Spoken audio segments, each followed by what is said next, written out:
Following this Body Power Expo, their daily sales on their website jumped from £300 a day to £30,000 in just 30 minutes. As they expanded into women's clothing, they needed to rebrand their logo from an aggressive-looking shark to a more neutral one. In 2014, during their Black Friday sales offer, their website crashed and their customers were angry.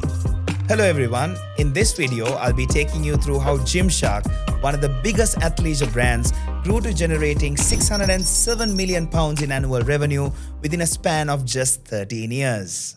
According to this LinkedIn post by Jordan Doughty, we can see that Gymshark has three main revenue streams. Their first being D2C, which is direct to consumer, where their customers come onto their website and purchase from their website. And then they also have their wholesale arm, they also have their retail stores. But this post shows us that it is D2C that contributes to most of their revenue.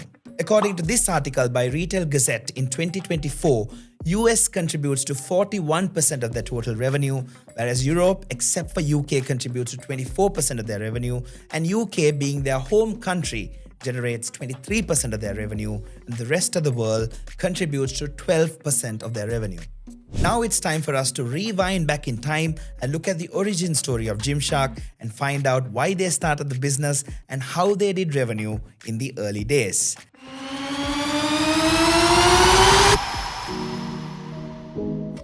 Gymshark was founded in 2012 by Ben Francis and Louis Morgan. Their original business was dropshipping bodybuilding supplements through their website.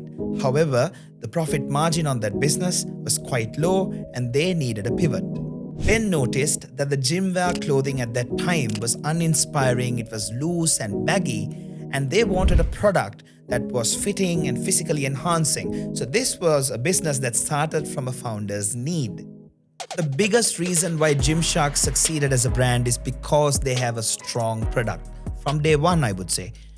Ben stitched the products in the early days himself after having learned stitching from his grandmother. Because the founders were lifters themselves, they knew what the lifting community wanted.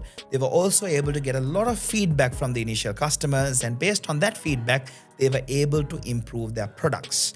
They would also post their content on social media, and every time people started engaging on a particular product, they knew that was the product they had to double down on.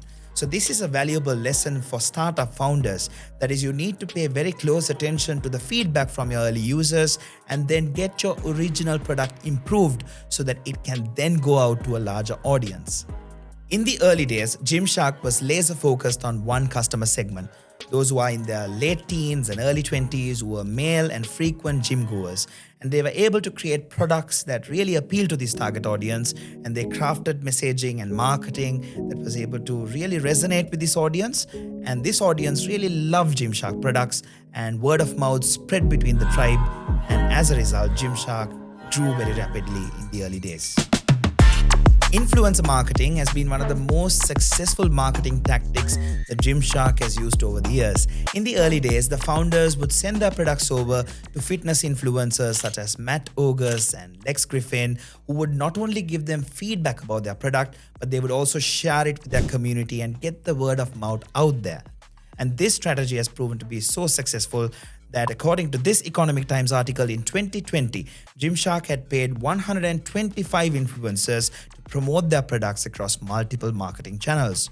A major reason why Gymshark used fitness influencers over major celebrities to promote their products was because the content made by fitness influencers was more relatable and it felt more authentic compared to content that was coming from, let's say, a major celebrity. Expos and conferences has been another major reason why Gymshark succeeded in the early days.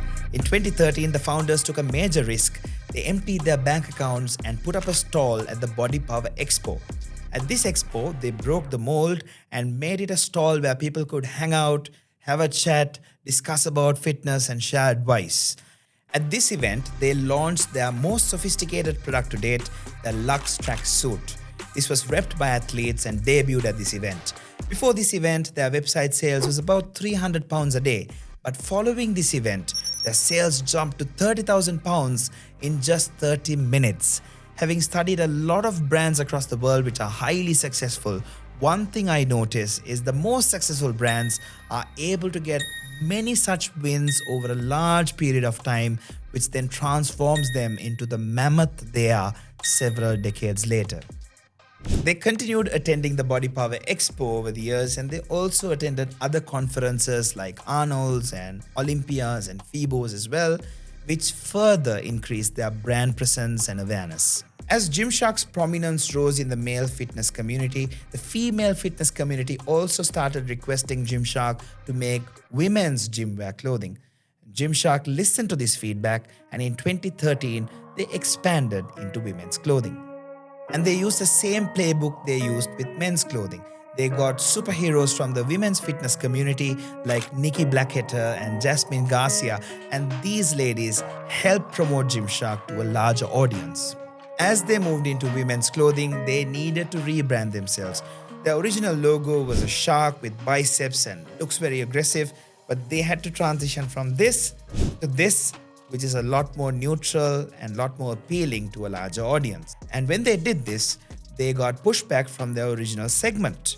And this is to be expected with any brand that was hyper-focused on one segment, and as they expand into a larger audience, they are going to get pushback from their original segment that they were targeting. Another reason why Gymshark succeeded was because they were very strong with community building. They launched their meet and greets in 2016, and they did this in a very chill kind of a way. What they would do is they would go on social media and say, we are coming here for a location. Let's say they come to Times Square, New York or Dublin, Ireland, and they would show up there with their Gymshark athletes, and their fans would come to meet the Gymshark athletes, have a look at their products. But this was also a fantastic opportunity for Gymshark to speak with their customers one-to-one and understand their pulse, which then helped them make even better products for their target audience.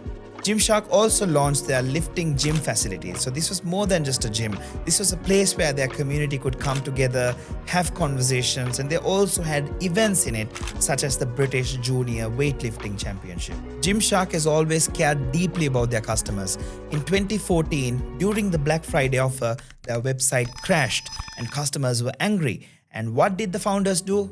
Ben and Lewis both wrote 2,500 handwritten notes apologizing to their customers and also giving them offers to try to make up for that bad incident. And here's a fun fact, they moved their website from Magento to Shopify following this incident. Gymshark has also run several successful marketing campaigns over the years. Some of their notable marketing campaigns are Gymshark 66, Blackout, and Deload. Gymshark 66 is a fitness challenge.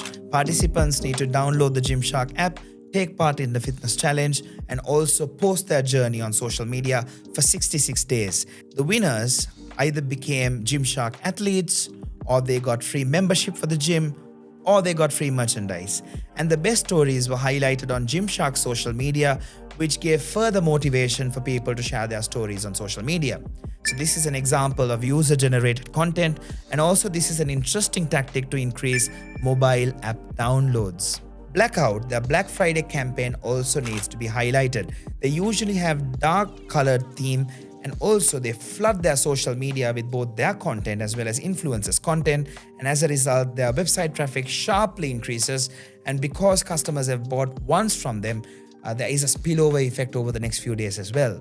Deload is another marketing campaign I'd like to highlight. This is a mental health themed campaign which talks about anxiety, depression, and also burnout. A campaign like this positions Gymshark as an empathetic brand that is more well-rounded. Retail and wholesale expansion.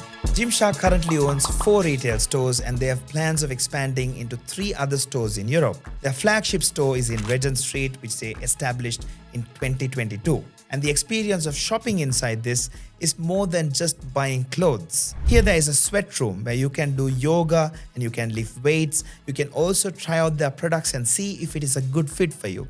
And they also conduct a lot of events where they bring their community together. The closest thing we had like this in Sri Lanka was Decathlon, which was in Battaramulla. There we could get their products and test it out in their basketball court or their futsal arena and see if it was a good fit for us. Unfortunately, Decathlon shut down in Sri Lanka after the economic crisis. Gymshark has also expanded into wholesale now. Their products could be found at Dick's Sporting Goods across the US. Ben Francis, the founder of Gymshark, is also very strong with his personal branding. He has a YouTube channel with over 280,000 subscribers as of November 2025. And in that YouTube channel, he does a lot of behind the scenes content. He shows new products being launched and new stores being opened. He also attends a lot of podcasts and as a result is able to create a lot of brand awareness for Gymshark. Gymshark has been strong on digital marketing from day one. Apart from their organic content, they also run a lot of paid advertisements, as you can see here. These are some of their paid advertisements that are live as of now. One marketing tactic that Gymshark employs very well is FOMO, or fear of missing out. Every time they launch a product to the market, they're launching it in limited supply. This pushes their customers to quickly go to the website or to their retail store and buy from them, or they would miss out on their new product.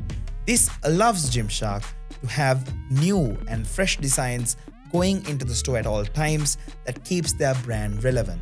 Gymshark has also largely benefited from the tailwinds of the industry's growth. Here is a graph that shows you how the industry has grown in the US over the last few years, and Gymshark greatly benefited from this industry's rapid growth. As you might have seen in this video, it isn't one single marketing tactic that has helped Gymshark become the behemoth it is today.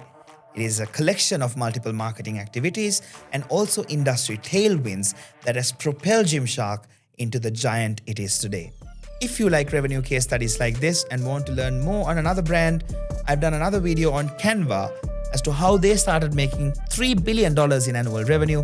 And for you to watch that video, click on the link either here or in the product description below. Also, do drop a like on this video and subscribe to my YouTube channel. I will be bringing you more such breakdowns in the future. This is Abad Fauzan signing off for now. Godspeed.